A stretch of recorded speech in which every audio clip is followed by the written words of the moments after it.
He didn't just throw my pills. He threw away everything I meant to him. Are you deaf now too? My son's voice cut through the kitchen like a rusted blade. He stood over me, fists clenched, his eyes bloodshot with whatever cocktail of resentment and ego he'd brewed. Take the damn bottle, he said, shoving my blood pressure pills toward me. When I didn't move fast enough, he slapped them from the counter.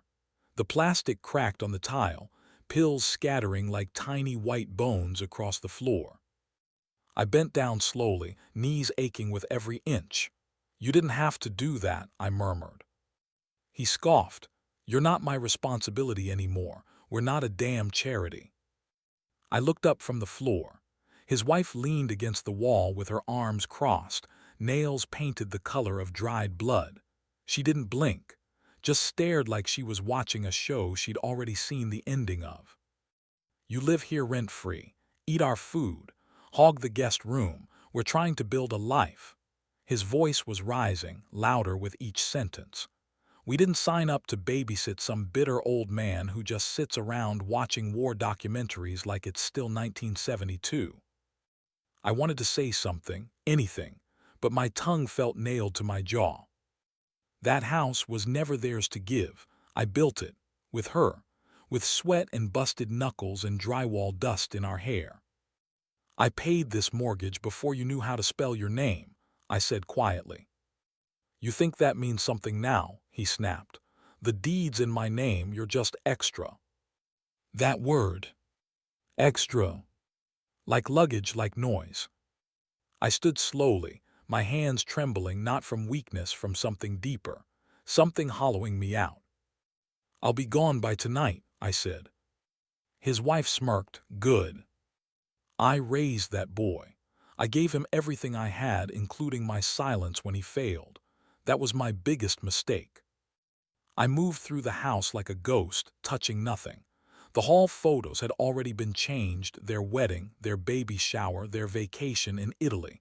Not a trace of me or her. My wife. Dead 10 years and forgotten 10 minutes later. I opened the drawer where I kept her necklace, the one she wore in hospice. Gone. I didn't cry, I just kept walking. Every step felt like a betrayal I'd allowed, every breath like an apology I'd never owed. Near the front door, I spotted a thick pile of mail, junk mostly, but halfway down was an envelope addressed to me. No to my name. Not my handwriting. I opened it with the side of my key. Inside was a copy of a transfer agreement, the house title, my name replaced, a shaky imitation of my signature. And the date, it was backdated to last summer, when I'd been in the hospital for a minor stroke. They hadn't just pushed me out. They, stolen it, signed me out of my own life when I couldn't speak clearly enough to fight back. I gripped the counter as the room tilted. They didn't think I'd notice, but I did, and now I wouldn't forget. Hey, my son barked from down the hall, you still here? I slipped the document into my coat pocket. No, I said, I'm already gone.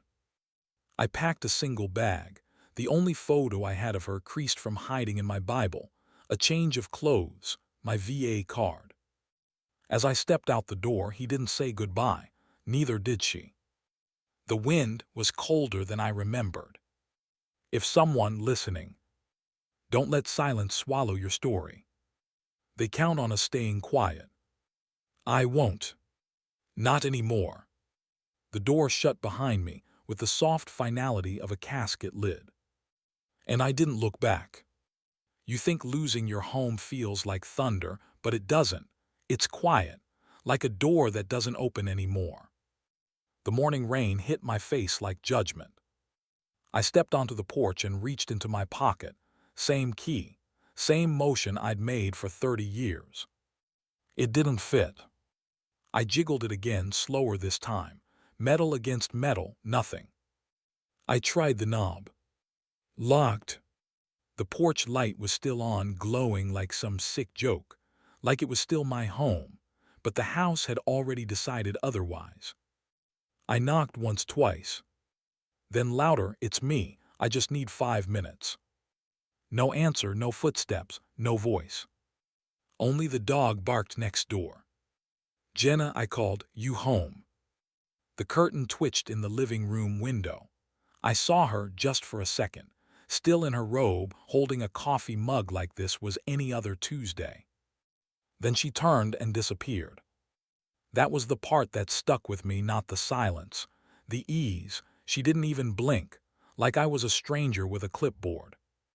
I stepped back and looked up at the roof I helped patch during that storm in '98.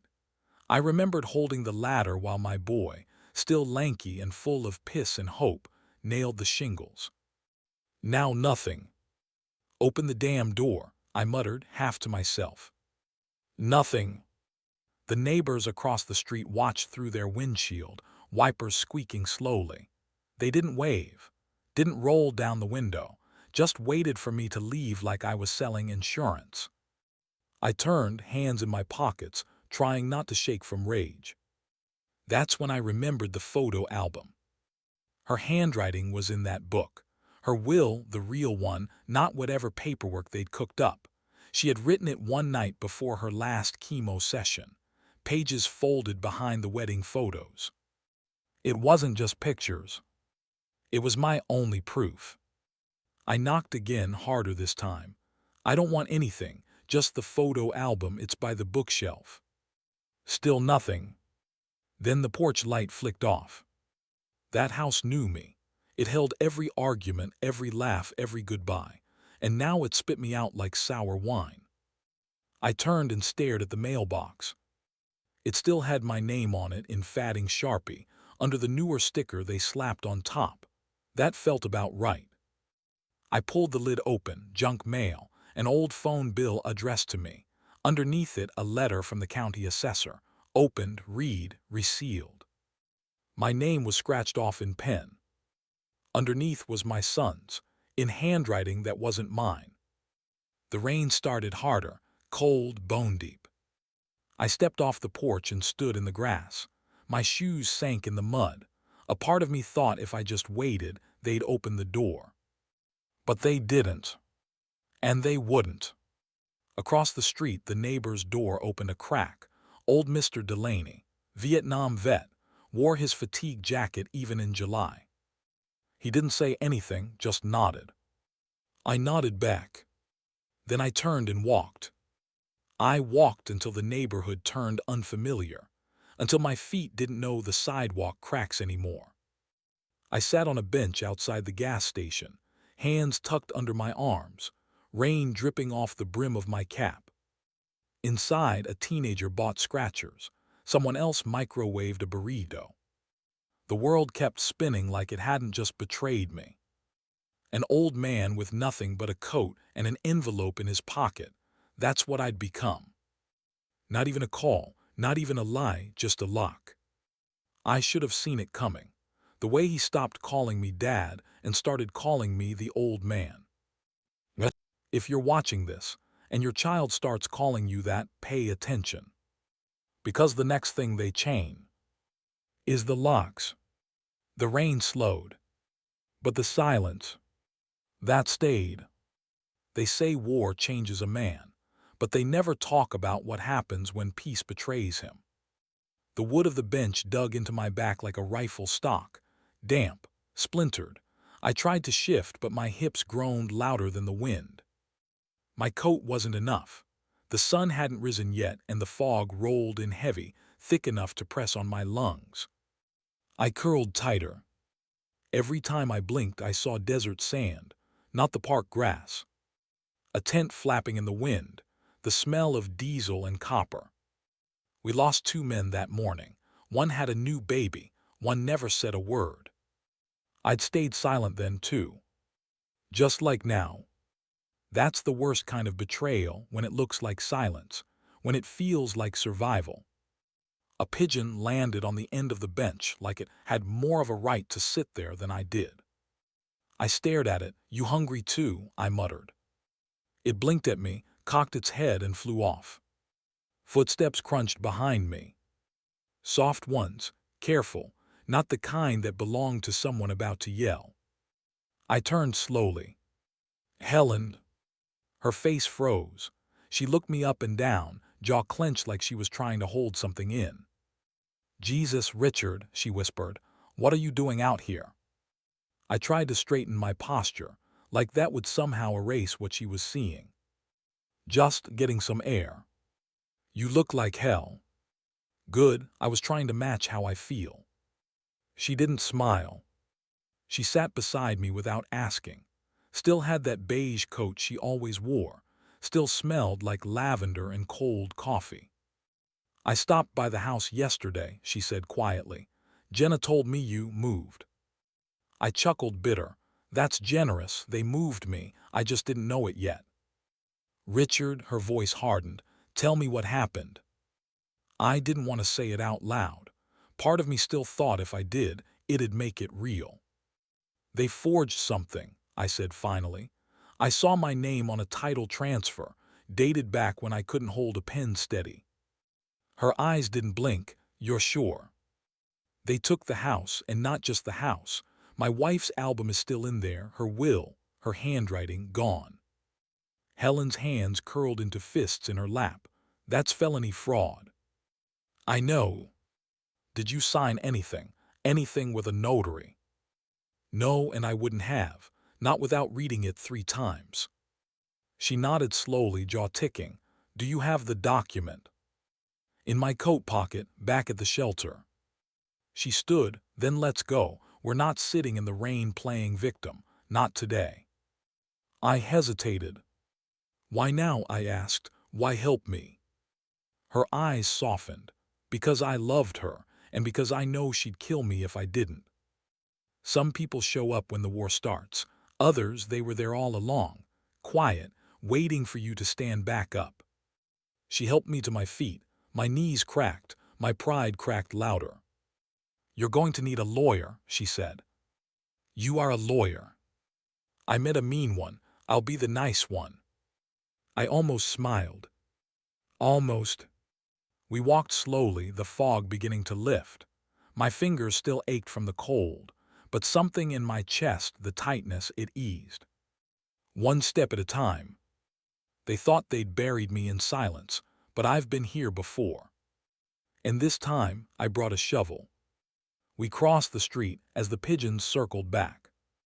And for the first time in days, I wasn't walking alone. Sometimes justice doesn't start with rage. It starts with a single sheet of paper and the woman who never stopped protecting you. Helen's office hadn't changed in years. Same overstuffed filing cabinets, same ticking clock, same faint scent of dust, peppermint, and case law. She closed the blinds before she said a word. Then she walked to the safe in the corner, a squat, fireproof thing that looked like it hadn't moved since Nixon. She didn't even glance at me as she turned the key and pulled it open. "You're not going to believe this," she said softly, "but you need to sit down first." I didn't sit, not yet. She reached inside and pulled out a thick beige envelope. My name was written across it in my wife's handwriting, still neat, still stubborn, like she never left the hospital bed behind.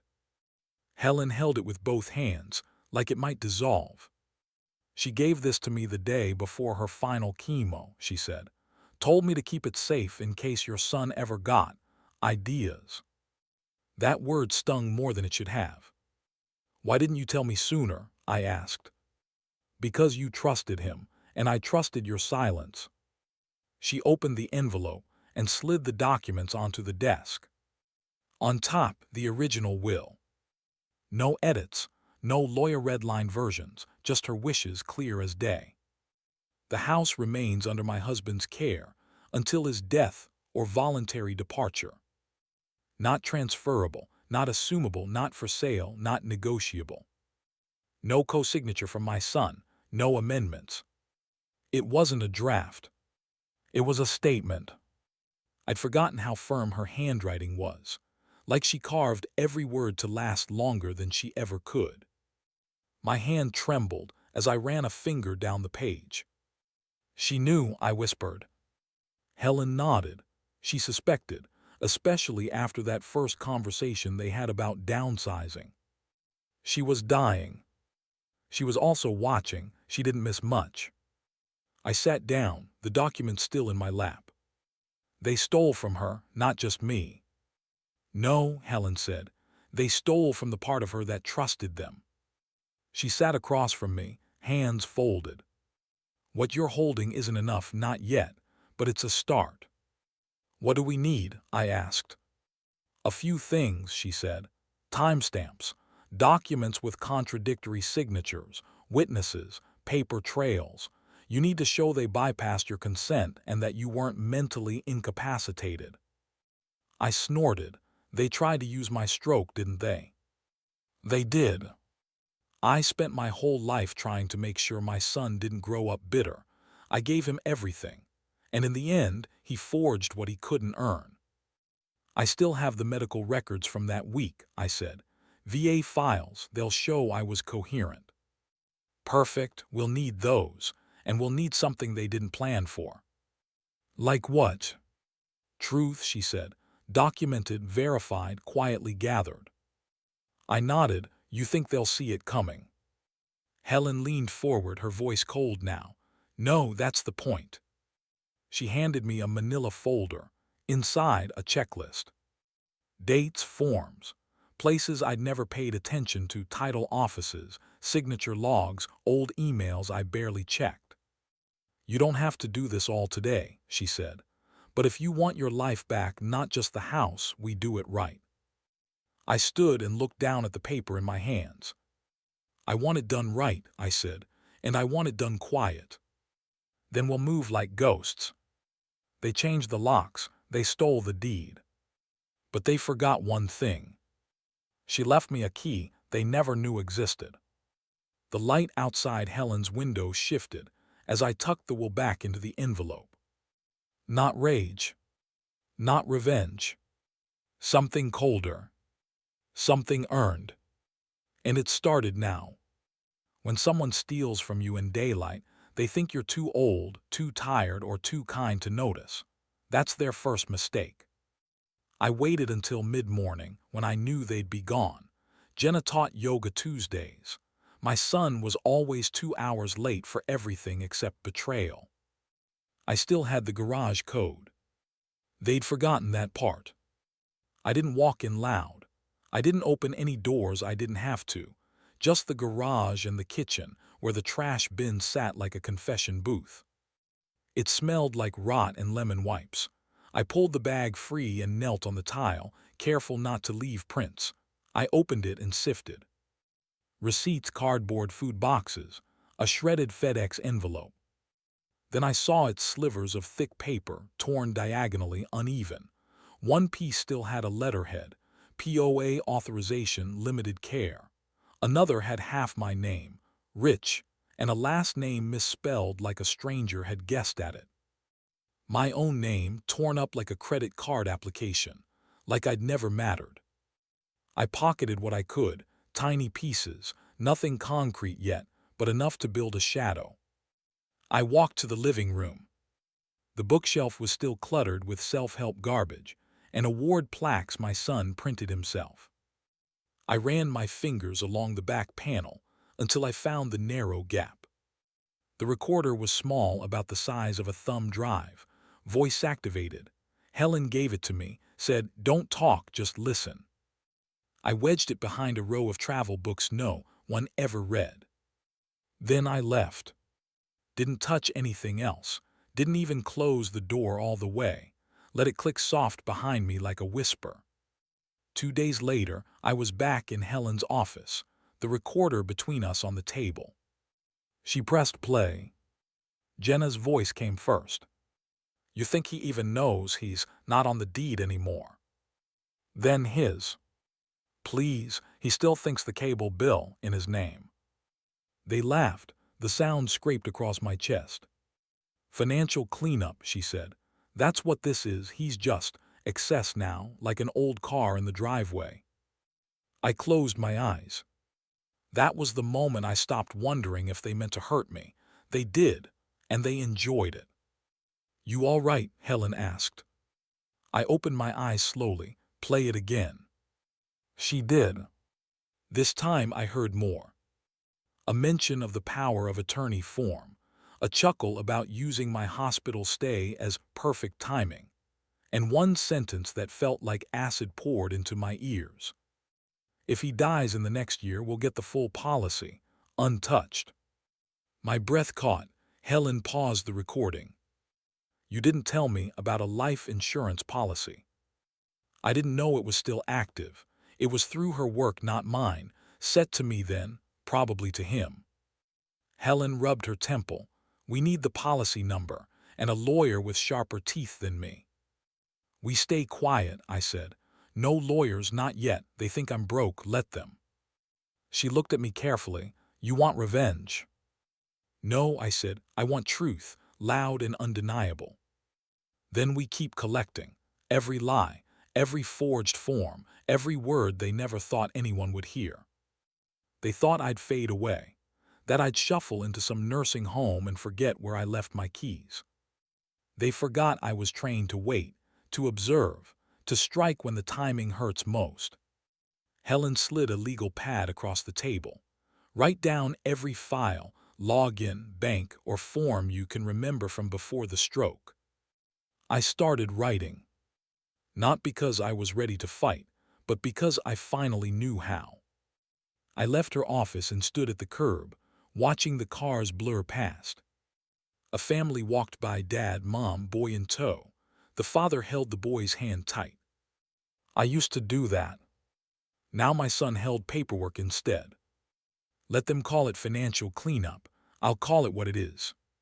War. And I've got the first recording. They just don't know it yet. The wind kicked up, and this time I didn't shiver. You can take a man's house, his keys, even his name off a deed. But when you steal his service, you spit on every scar he carried home. Helen's office was quiet except for the whir of her desktop. She leaned forward, scrolling, glasses sliding down her nose. I watched her face change from concern to disbelief to fury. Richard, she said, voice clipped, when's the last time you checked your VA deposit? I frowned. Couple months ago. I thought the account just slowed. Bills, medical deductions didn't matter. I trusted him with it. Her eyes narrowed. It matters because those checks never stopped, and they aren't in your account anymore. I leaned in, my chest tightening. What do you mean, R? She turned the screen toward me. My name was there, but so was his. My son, listed as caretaker, authorized. They filed paperwork, she said, tapping the screen, claiming you were medically unfit, that you couldn't handle your own finances. It'd been called broken before by doctors, by commanders, by the mirror, but never by blood. I grabbed the arm of the chair to steady myself. He told them I couldn't think for myself. Helen nodded. The paperwork says you're incapacitated. He's been collecting every month, direct deposit, straight into the household account. My throat burned. That's fraud, federal fraud. She didn't blink. Yes, and it's bigger than the forged deed. I stood, packing the carpet. The walls closed in. My chest pounded so loud I thought the neighbors could hear it through the drywall. Richard. No, you don't understand. That check isn't charity. I bled for that. I watched men die for that. He wasn't even born when I earned it. My hand trembled against the bookshelf. Rage boiled so hot it blurred the edges of the room. I'll go there myself, I'll. Helen stepped in front of me, palms raised. You'll do nothing loud, not yet. Sit down. I'm not sitting down while he cashes my damn service. You will, she snapped, voice sharp enough to slice. Or you'll lose the only thing keeping you standing, proof. Her voice cut through the haze, just like in the desert when orders kept me from walking into gunfire. Anger kills faster than bullets. I sank back into the chair, chest heaving. Helen softened. We'll file to reverse it, quietly. The VA moves slow, but fraud cases like this, they move fast once flagged. I'll draft it tonight. I closed my eyes. He told them I was unfit. Yes. He stole my house, my check, my name. Yes. I laughed bitter. What's left to take? Helen didn't answer. She just slid a legal pad in front of me. List everything you remember. Dates, hospital stays, who saw you coherent, who spoke to you. We'll build the record. I pressed the pen so hard the tip nearly tore the paper. May 14, I muttered. Stroke. Discharged 3 days later, walked out on my own. Nurse witnessed it. Good, she said, writing beside me. July 22. Signed my own VA renewal. Doctor cleared me. Perfect. Each date steadied me. Each fact pulled me out of the rage and into the war I knew how to fight. Paperwork, precision, patience. They thought silence made me weak, but silence is where soldiers sharpen. Helen leaned back when I finished. We've got them, Richard. The forged deed was bad. This is worse. It's federal. It's prison time if they push us. Prison, the word tasted too easy, too clean for what he'd done. But I nodded. We're not ready yet. No, one more nail, one more undeniable piece. I tucked the pen into my pocket. Then we wait. I walked outside. The evening air smelled like gasoline and wet asphalt. Streetlights flickered on. I pulled my collar high and looked up at the flag swaying over the courthouse across the street. It didn't feel like mine anymore, not until I took it back. They cashed my service like pocket change, but they forgot one thing. A soldier doesn't quit just because the battle moves home. And I wasn't done fighting. The courthouse light buzzed in the dark. And for the first time in weeks, my fists weren't shaking. You don't sell a man's house behind his back without leaving a trail of ink. And I'd finally found the first drop. I was sipping burnt gas station coffee on a cold Tuesday when Mrs. Palmer waved me down from her porch across the street. Richard, she said, squinting behind her giant sunglasses. I wasn't sure I should say anything, but there was a man, a realtor, suited, briefcase, left your house 2 days ago. I froze. You're sure? I asked. I know a realtor when I see one. He had that walk like he already owned the place. I swallowed the bitterness. Thank you, Helen, I said. You just saved me another night staring at the ceiling. Helen called the real estate agency that afternoon, put on her calmest lawyer voice. Hi, I'm calling on behalf of Richard Maddox. I understand there may be an active listing on his property. A pause, then, yes, actually, it's currently under contract pending final review. Helen raised an eyebrow at me. And who authorized the listing? She asked. A longer pause, then a name, my son, listed as sole owner. Helen's mouth pressed into a tight line. We'd like to schedule a meeting with the agent, immediately. We met the agent, a tall, polished man named Kevin, at his office the next morning. He offered coffee. I declined. I'm Richard Maddox, I said. The man who lived in that house for 32 years. The man who never signed a listing agreement. Kevin blinked. Sir, I was told you'd moved to assisted care. I leaned forward. Do I look assisted to you? His collar twitched. Helen laid the forged deed on the table, then slid over the recorder transcript, the one with my son laughing about financial cleanup. We have reason to believe the listing is based on fraudulent documentation, Helen said. And if you proceed with the sale, you'll be complicit. Kevin's face paled. The buyer already had questions. The name on the signature didn't match the driver's license he was sent. They asked to delay closing. Good, I said, because I didn't sign anything. That was the problem with people like my son. They thought digital meant invisible. But the truth always leaves a timestamp. Helen requested the escrow file. Kevin pulled it up reluctantly. There it was. A digital signature dated the exact week I was in the hospital recovering from gallbladder surgery, barely able to hold a spoon. Helen printed it, circled the date. This document invalidates your listing, she said flatly, and you're going to confirm that in writing. Kevin nodded quickly, already typing. I didn't know, I swear. We're not after you, I said, but we needed you. Outside, Helen folded the papers like a general prepping for battle. "This," she said, tapping the date, "is the nail they can't unhammer." I stared down at the paper. My name, my signature, written while I was too weak to speak. They'd taken my silence and weaponized it.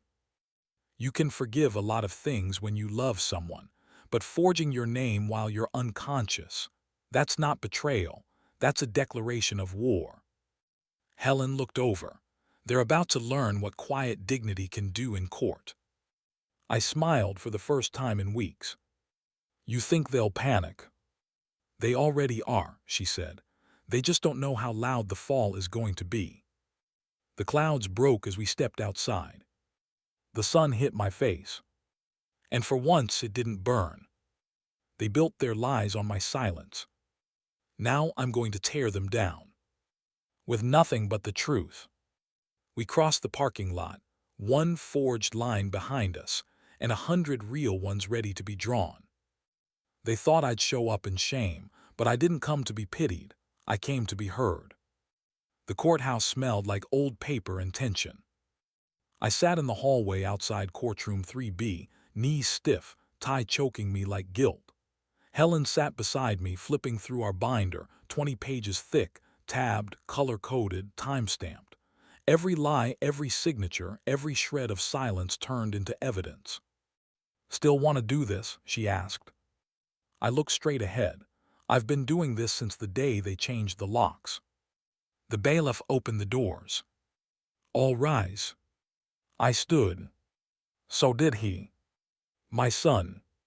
He was wearing a blue suit he didn't own last year. Same smug posture, same fake calm. But when his eyes landed on me, sitting upright, holding papers, not a cane, he flinched. "Good. Case of Richard Maddox versus Thomas Maddox," the clerk read aloud. I took my seat across the aisle from him. He leaned over to his lawyer, whispering fast. Helen leaned toward me. "Let them squirm, that's not a defense, that's panic." The judge, a sharp-eyed woman in her 60s, looked up from the file. "Mr. Maddox," she said, eyes on me. "You're claiming fraudulent deed transfer, unlawful eviction, and misappropriation of veteran benefits." "Yes, Your Honor," I said, loud and clear. "And do you have supporting documents?" Helen stood. "We do, Your Honor, all compiled and indexed." She walked up and handed over the binder like it weighed justice. The judge flipped pages. She paused on the notary log, then again on the hospital discharge record, dated the same day I'd supposedly signed the house away. "According to this," the judge said, "you were recovering from post-operative complications on the day of the alleged signature." "Yes, ma'am." She looked at the hospital's attending physician note. Mentally lucid, hand coordination limited, signature physically improbable. Helen spoke gently. "And we have an audio recording, Your Honor, captured in the defendant's home without coercion, admissible under single-party consent in this state." She clicked play on a Bluetooth speaker. My son's voice echoed in the silent courtroom. "Please, he still thinks the cable bill in his name." Jenna's laugh followed. "It's not theft, it's financial cleanup." There it was, the moment dignity turned into documentation. The judge hit pause. My son stood up. "Your Honor, I'd like to explain." She held up a hand. "No, you'll speak when I ask." He sat down, face draining. Helen didn't flinch. "We've also included the VA fraud report. He submitted power of attorney claiming mental incapacity.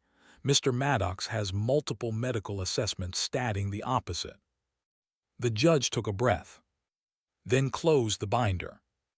"This is serious, very serious." She looked at my son now like he was a leaky pipe, not a person. "I'm ordering a formal trial, 2 weeks from today.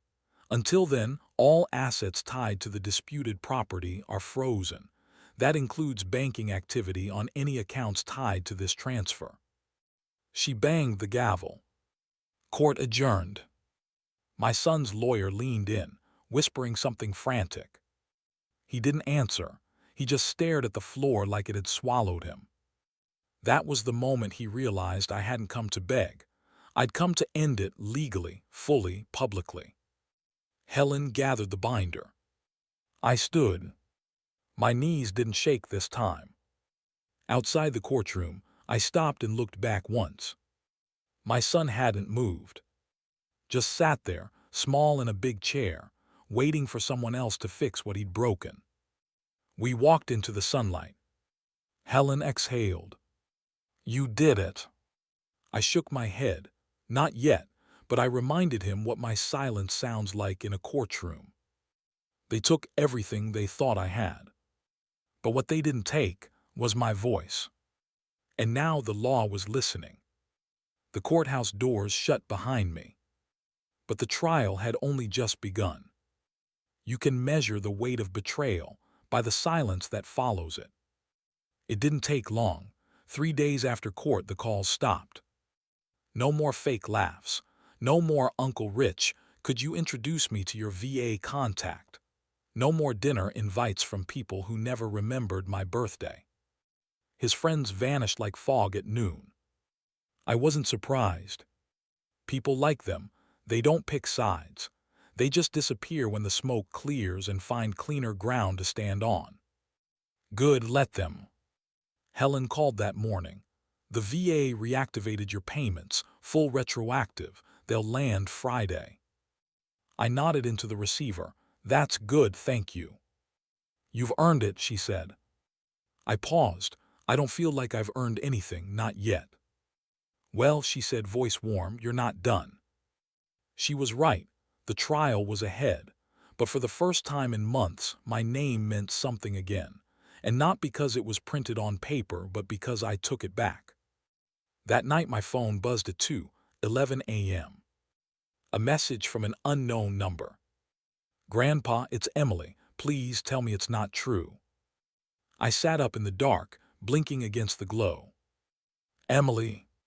My son's daughter.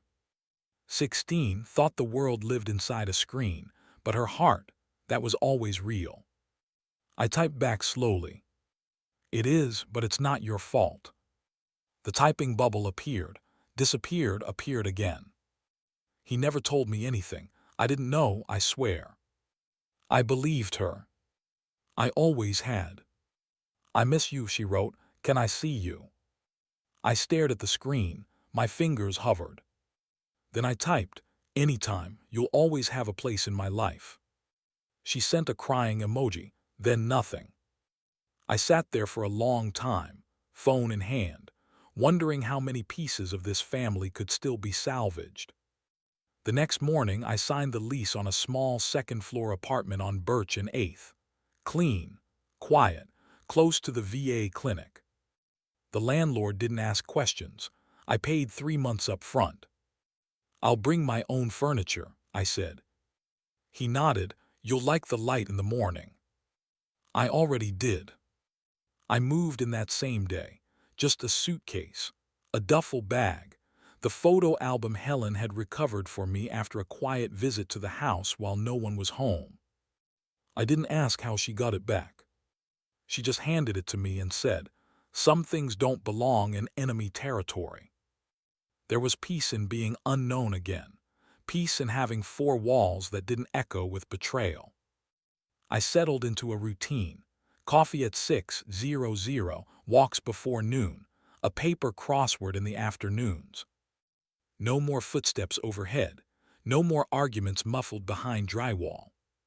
Just quiet. It wasn't joy, but it wasn't war either. And for now, that was enough. Helen stopped by that weekend. Brought over some groceries I didn't ask for, a folding chair, a soft gray rug. "You planning on living like a monk forever?" she teased. "Depends how the trial goes." She gave me a look. "It'll go our way." I nodded. She stood in the doorway before leaving, hand on the knob. "You're different," she said. "Older." "No," she smiled. "Calmer, you're standing taller." I didn't answer. But she wasn't wrong. Grief ages a man, but dignity, it rebuilds him, quietly, 1 inch at a time. After she left, I sat on the floor in the middle of my apartment. The sun poured in through the window like warm silence. My fingers found the edge of the photo album. I flipped it open. There she was. My wife, laughing, wind in her hair, baby in her arms. The baby who became the man who betrayed me. I traced her face with my thumb. "I'm sorry," I whispered. "Not because I lost, but because I waited too long to fight back. I wasn't stepping away from the battle anymore. I was just stepping into the part where peace gets earned, before the verdict lands. And I'd be ready when it did." Some truths don't need to be shouted. They just need to be printed where the world can't unsee them. It started with a voicemail. Helen played it for me over lunch. Tuna sandwiches and strong coffee in her office. No music, no small talk. "Hi, this is Greg Hanley from the Jefferson Ledger. We received a tip, something about a veteran evicted over a forged deed tied to a $2 million property. We'd like to confirm a few things." I leaned back in my chair, sandwich untouched. "I didn't tell them," Helen said, "but I didn't stop it either." I stared at her. "You trying to make this a media circus?" "No," she said, voice level. "I'm trying to make sure no judge hears this case in a vacuum. And that man, your son, works for a publicly held real estate firm." I rubbed my temples. "You want the truth out there?" she asked. I nodded. "Yeah, but I'm not giving them a sob story." "You won't have to," she said. "The documents speak louder than you ever could." The article broke on a Sunday. Front page, bold black font, decorated veteran evicted by son in $2 fraud scheme. Below it, my face, weathered, unsmiling, standing on the sidewalk in front of the courthouse. I didn't even know they'd taken it. Beneath that, court excerpts, the forged deed, Helen's statement. She didn't leave behind a fortune. She left behind trust, Helen had said, and that trust was violated in full daylight. I didn't want my name in print. I wanted it back in ink where it belonged, on the deed, on the check, on the life I built. My phone rang off the hook that afternoon. Not from people I knew. Reporters, advocacy groups, strangers who'd lost their own homes to family betrayal. "I saw the article," one woman said. "My son did something similar, but I was too scared to fight." I told her what I told all of them. Don't wait, silence is what they count on. Helen texted me that night. "Check the stock." I opened the app I rarely used. My son's company, the one that had plastered his name all over listings and public events, dropped 18% overnight. The buyer who was once eager to close on my house, gone. His attorney sent an official withdrawal notice to the realtor. They built their brand on polished smiles and family-first slogans. Now the cracks were showing, and they started with me. I went for a walk that evening.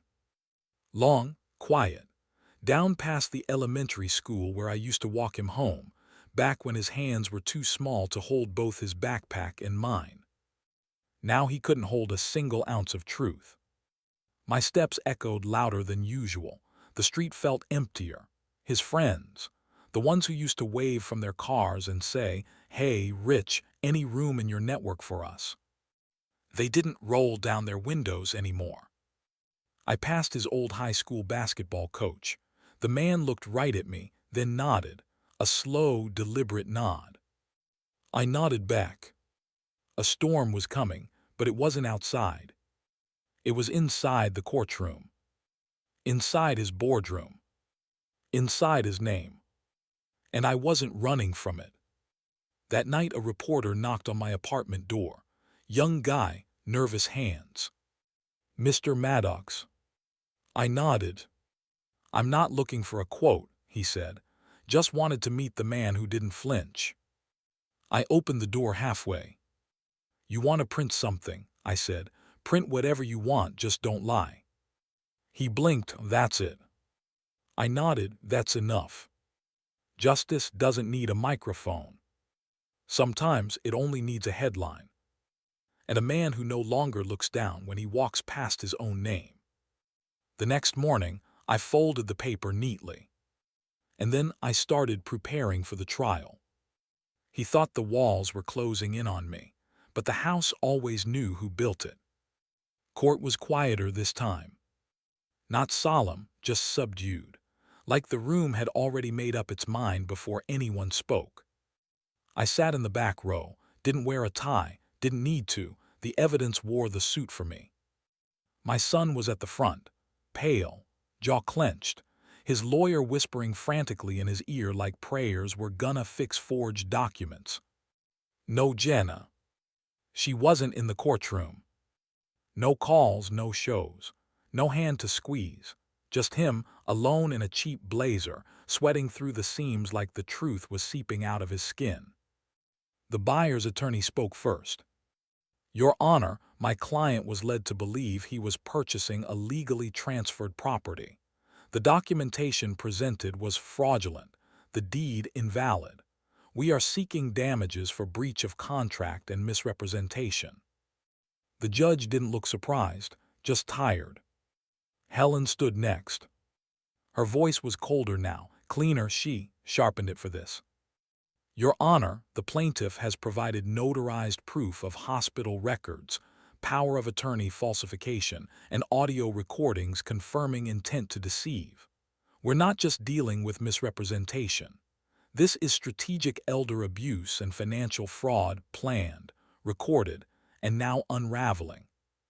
She turned slightly, motioned to me without words. I didn't move. I didn't need to. The judge flipped through the binder we gave her weeks ago. She'd highlighted things, made notes. And when she looked up, it wasn't at Helen. It was at my son. Mr. Maddox, she said, voice sharp. Do you dispute the forged deed, the VA misfiling, or the use of your father's name without authorization? He opened his mouth, closed it. His lawyer finally stood. Your Honor, we request time to review these new allegations. They're not new, the judge snapped. They've been filed and served. You had time. What you lacked was honesty. Silence. Just like I'd lived in for months. That's the sound of truth, finally standing taller than the lies that tried to drown it. The court rules in favor of Mr. Maddox on preliminary claims, she said. A formal trial will determine restitution and damages. Until then. She flipped a page. All real estate and associated accounts in Mr. Thomas Maddox's name are to be frozen and placed under lien, and he is to vacate the disputed property within 5 business days. I stood up. Your Honor, I said calmly, if it pleases the court, I'd like to request a 10-day extension on the eviction. That got everyone's attention. Even Helen turned, brow raised. The judge looked at me like she was waiting for a reason. I gave her one. I just want him to feel what 10 days of waiting feels like, the kind I felt when he changed the locks on me. The judge paused, then nodded. 10 days, no more. Gavel down. Court adjourned. Outside, Helen caught up to me on the steps. You sure about that? I nodded. I don't need him thrown out. I need him to sit in his own silence for once. I want him to pack boxes with his hands shaking, the way mine did. She smiled, small and grim. That's cold, Richard.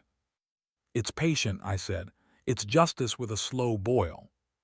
He built a future on top of me like I was dead already. But now the foundation's cracking, and the blueprints are on fire. Back in my apartment, I sat by the window and watched the rain tap gently on the glass. 10 days. That's how long he had left in the house he stole. 10 days to sit where I once sat. 10 days to walk down halls that used to echo with my wife's laugh. 10 days to count down his own undoing. I didn't smile, but I didn't shake either. Let him feel the walls breathe. Let him feel the floor buckle. Because justice isn't just what happens in court. It's what happens in the quiet after. And in that quiet, he'd finally hear everything he tried to silence.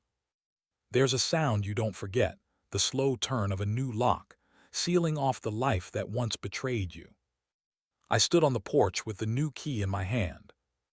Not shaking, not waiting, just standing. The locksmith had just finished drilling out the old hardware. A fresh deadbolt gleamed in the sunlight. Chrome, sturdy. "Clean job," I said. The young man nodded, wiping sweat from his neck. "You sure you don't want smart locks instead?" I looked at him. "Son, no lock's smarter than the one you hold the key to." He smiled awkwardly, didn't ask anything else. Good. I wasn't in the mood to explain what it meant to reclaim your own front door after being thrown from it like trash. It wasn't just a door, it was they. I stepped inside alone. The air was stale. Empty walls, cold counters. Their furniture was gone. Some scuff marks left where the couch used to sit. A fork on the floor. Boxes stacked by the garage door never picked up. I walked straight to the master bedroom. I knew where to look. Lifted the mattress, and there it was. The photo album. Taped under the bed like contraband. They hadn't even opened it. I carried it like it was glass. Set it down on the kitchen table. Opened it to her handwriting, the letter she wrote to me the week before her last treatment. The ink had faded, but her voice hadn't. "Don't let them take what we built, Rich. If they ever try, fight them with facts, not fists. You're not just a man, you're a foundation." I ran my hand across the page, slow. I went upstairs, grabbed my old Marine jacket from the duffel I'd brought. Hung it on the coat rack in the hallway where it used to live. The house felt different with it there. Like I had permission to breathe again. I made no coffee, no calls. I just opened the porch door and sat on the wooden step with the photo album in my lap. The sun was starting to dip. Light hit the edge of the lawn like it was peeling back, a layer of dust from the world. I remembered her voice the first night we walked into this house, before there was even carpet. "It smells like new beginnings," she'd said. I remember thinking how I didn't know what that smelled like, but now I do. It smells like wood and rain, and locks you turn yourself. I sat there for hours. Neighbors walked by, some glanced but none waved. They didn't know how to look at me now. The man who took back a house without slamming a single door.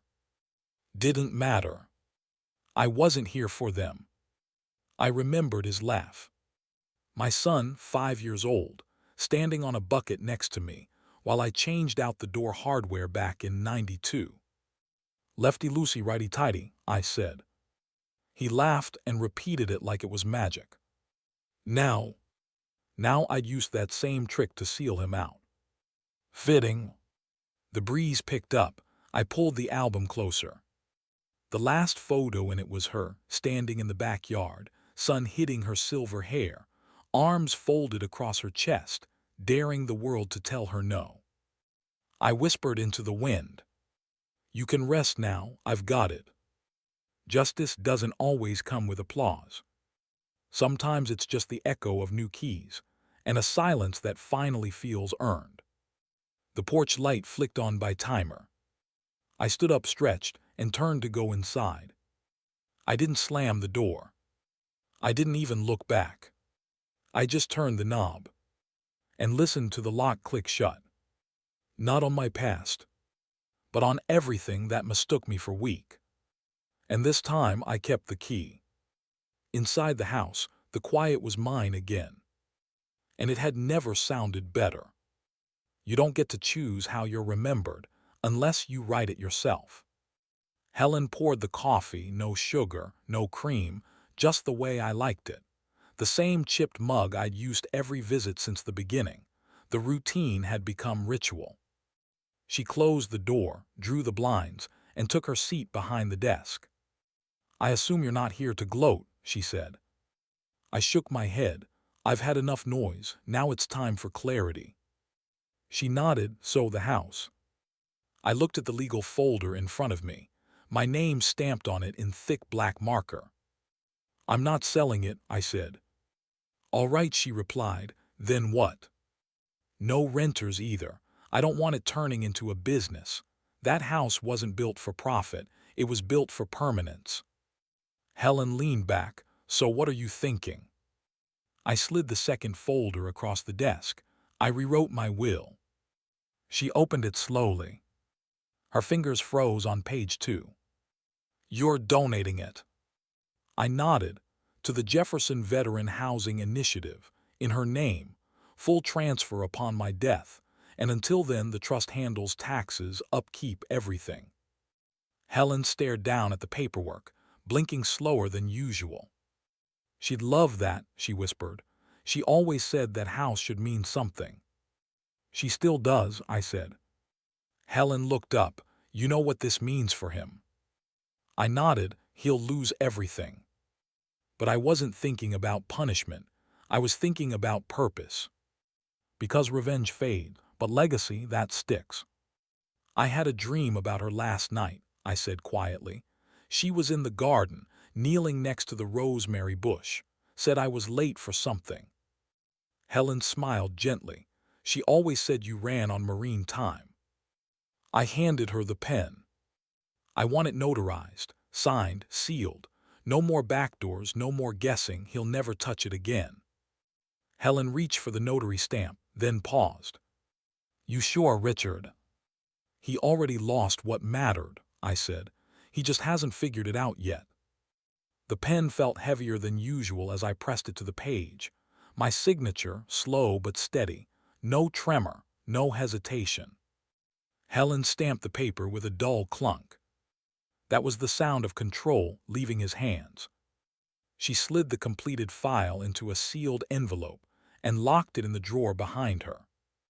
"That's it," she said. "No one can undo it, not without blood." I raised an eyebrow. She shrugged figuratively. I exhaled, leaned back in the chair. For the first time since this started, I felt finished. They thought owning a house meant they'd own the story, but they forgot whose name was carved in the foundation. "I want them to find out in probate," I said. "No letter, no warning, just silence until the day it matters." "You want me to deliver it?" she asked. "No," I said. "I want you to read it in the room." Helen smirked. "You want a show." "I want a reckoning." She leaned forward, her voice softer now. "You're different, you know that." I looked out the window at the courthouse across the street. "Grief changes you, but betrayal, it redefines you." Helen nodded, then stood and placed her hand on the envelope. "I'll keep it safe," she said, "always." We didn't hug. We didn't need to. I walked out into the late afternoon light. The town looked the same, but I didn't. Every step I took felt owned, claimed, earned. And behind me, in that sealed drawer, was the ending I chose, not the one he wrote for me. He tried to rewrite my future in invisible ink. But now my signature is permanent. And it carries her name, not his. The sun hit the pavement like gold. And for the first time in years, I didn't look over my shoulder. I didn't come to hear him say sorry. I came to make sure he couldn't do this to anyone else. The courtroom was full, not just with lawyers and clerks, but strangers too, curious faces, folded arms, phones tucked in pockets recording history in real time. I sat in the front row beside Helen, not hiding in the back this time. I wasn't a victim anymore. I was a name on a file that made liars nervous. My son sat across the aisle, gray around the edges now. His suit looked tighter, more like a costume than armor.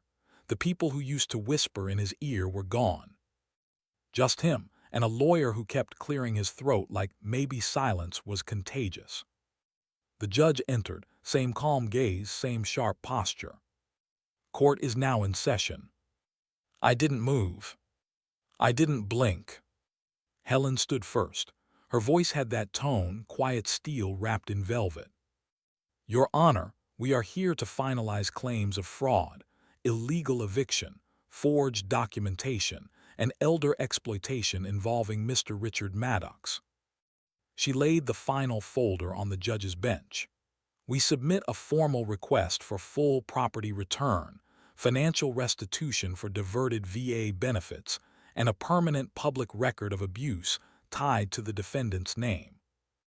The judge opened the file. Each page turned like a nail hammered down. My son's lawyer rose, fumbling his words. "Your Honor, my client regrets the actions taken. He was under financial pressure and—" The judge held up a hand. "Spare the court the theater.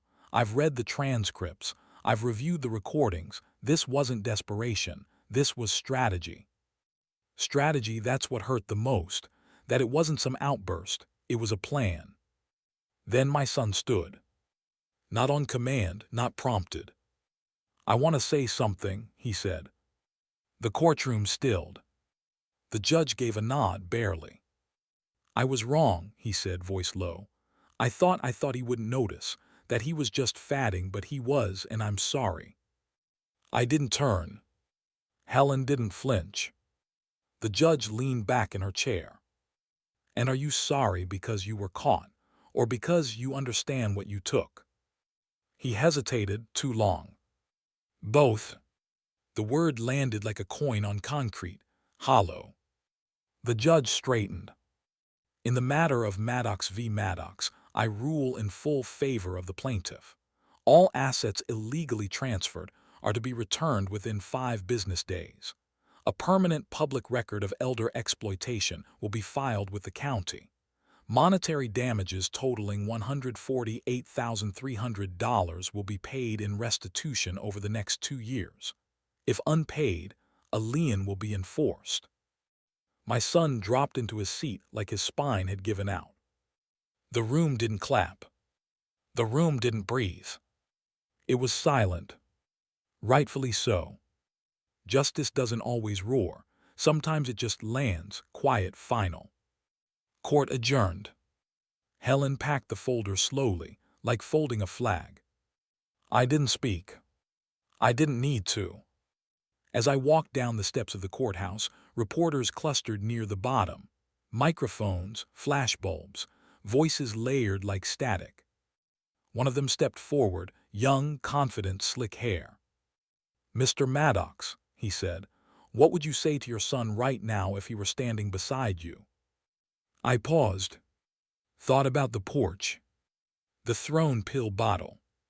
The locks. The silence. The greed. And then I said, "He taught me to stop giving everything to people who only take." And that was the last thing I ever said about him in public.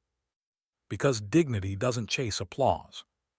It walks away, head high, hands steady. The doors closed behind me. And for the first time in years, there was nothing left to prove. You don't win peace like a prize, you build it, one quiet morning at a time. I wake up before the sun. Not because I have to, because I want to. The house is still, the kind of stillness that doesn't ache anymore. No footsteps I'm waiting to hear, no arguments humming behind thin walls. Just the creak of old floorboards and the low hum of the refrigerator. I grind the beans myself. I always liked the sound. Something about it reminds me that I'm here, that I'm the one deciding how the day begins. Coffee black, no sugar, no distractions. I step out onto the back porch and sit in the old wicker chair she used to claim every spring. The garden's overgrown, but I don't mind. It's honest that way. Some mornings I talk to her, out loud, nothing dramatic, just simple things. You'd laugh at the mess the lawns become.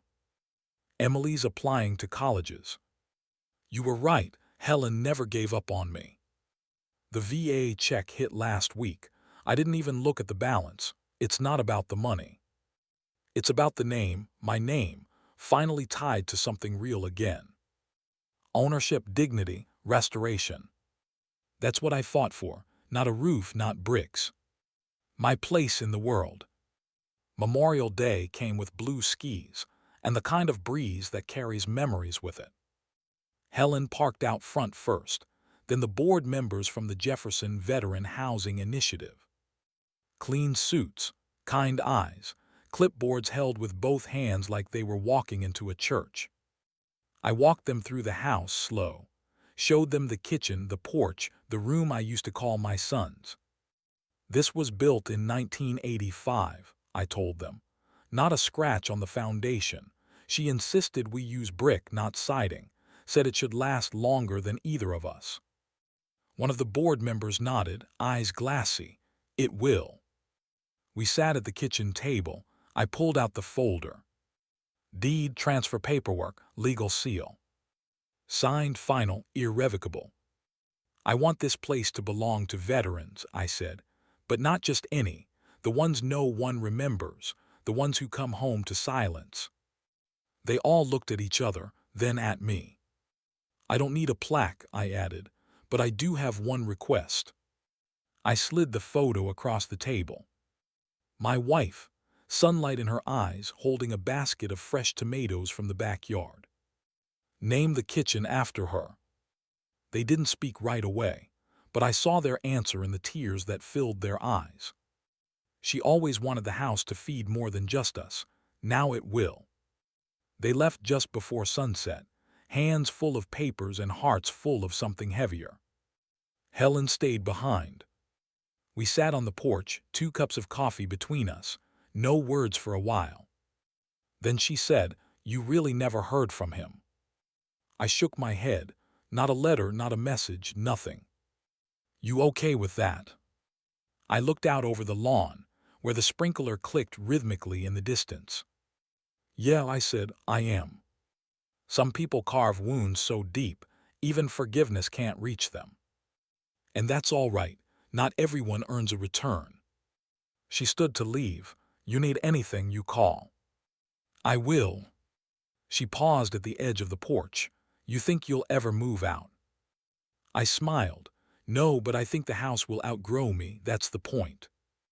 That night I locked the door. Not out of fear. Not out of habit. Just because it was mine to lock. And for the first time, it didn't feel like a shield. It felt like a ribbon tied around the end of a long. Justice doesn't always come loud. Sometimes it's a name carved on a deed you give away. And a porch you sit on, knowing no one can take it again. The stars came out, quiet and old. And I didn't feel small beneath them. I felt whole. Finally,